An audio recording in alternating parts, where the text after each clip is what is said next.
C'est dans la patience que tu es forgé. Il y a des gens qui veulent vivre la réalité dès qu'ils reçoivent le message. C'est possible d'avoir, dès que tu reçois le message, des prémices. Mais ça demande un temps pour être formé dans ce domaine-là. Mais le problème, c'est que le temps que ça requiert, ce n'est pas un trop longtemps. Les gens veulent que la durée de baptisement avec Dieu soit comme la cuisine.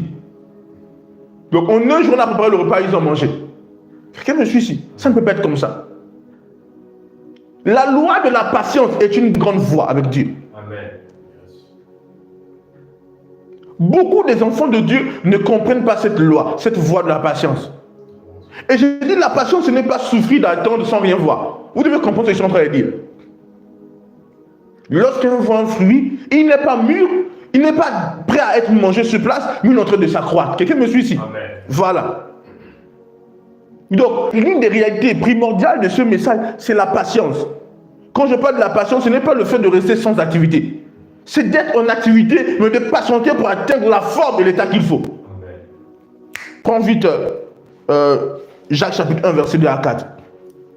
Mes frères, oui, regardez comme un sujet de joie complète les diverses épreuves auxquelles vous pouvez être exposés. Oui.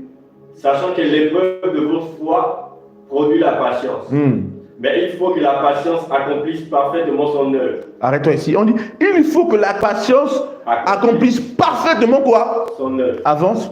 Afin que vous soyez parfait et accompli. Afin que vous soyez quoi? Parfait et accompli. Le seul moyen d'être parfait et accompli, il faut bien que la patience accomplisse parfaitement son œuvre. Amen. On n'a pas d'accomplissement, on n'a pas de maturité. Lis les derniers propos là. Mais il faut que la patience accomplisse parfaitement son œuvre, afin que vous soyez parfait et accompli sans faillir en rien. Vous voyez un peu, parfait et accompli. On parle ici de la maturité. Quelqu'un me suit ici? Amen. Et il n'y a pas de maturité sans patience. Et la patience joue avec le temps. La patience aussi joue aussi avec la constance en activité. Quelqu'un me suit ici? Amen. Parce qu'on ne dira pas que quelqu'un est patient si la personne ne sait plus ce qu'il doit faire. Quelqu'un me suit ici? Amen. Vous me suivez? Absolument. Donc, quand on parle de patience, c'est être continuellement en activité tout en sachant que ça arrivera. Amen. Faire ce que tu dois faire pour que ça arrive.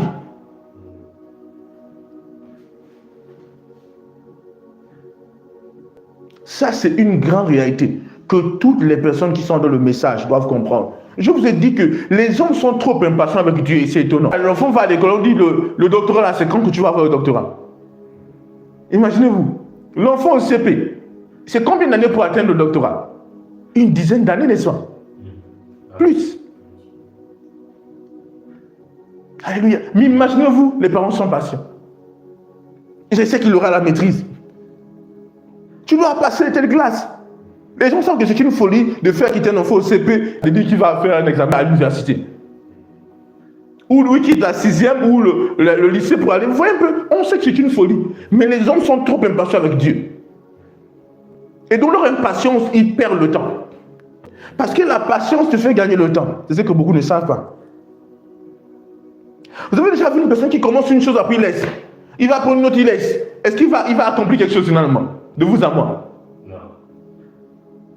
Imaginez que quelqu'un commence à construire une maison. Il combine dans les fondations, elles prennent trop de temps. Je vais aller construire une autre. Il va quitter de construction en construction sans finaliser quelque chose. La patience est d'une importance capitale. Et la patience n'est pas l'absence d'activité. La patience est la constance dans l'état qu'on est, sans faillir. Alléluia. Amen. Des gloires à Dieu. Donc, un des éléments que vous devez comprendre pour vivre ce message, c'est la patience.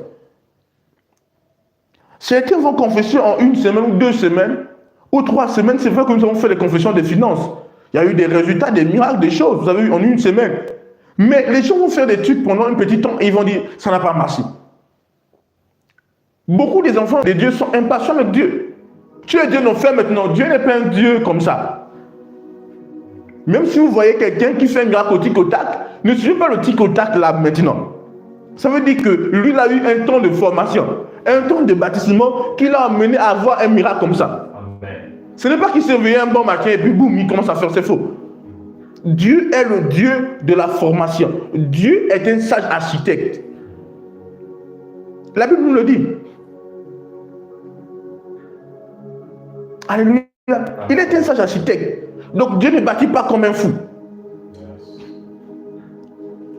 Mais non, si vous venez dans un tel message où on parle de la maturité et vous, après avoir confessé un jour, vous réveillez demain matin, vous êtes mature. Non, c'est pas possible. C'est pas possible, frères et sœurs. Je veux que vous puissiez le comprendre. Ne vous y trompez pas lorsqu'il s'agit de certaines réalités. Vous savez, j'enseigne beaucoup de principes. C'est comme des formules. S'il y a ça, sans ça, il n'y aura pas l'autre. Si on dit que pour avoir le résultat, il faut les deux, il faut les deux. Certains ont juste un, ils disent je veux le résultat. Non, c'est pas possible. Quelqu'un me suit ici? C'est pas possible. Il faut les deux réunis. Quand les deux sont réunis, quelque chose se passe. Vous savez, ce que je suis en train d'enseigner là, j'enseigne ces réalités que le Seigneur m'enseigne. Et c'est les voies de Dieu. C'est les voies dans lesquelles tout homme de Dieu opère à l'intérieur. Et toute personne qui connaît le Saint-Esprit, l'Esprit de Dieu le fera passer par ses voies.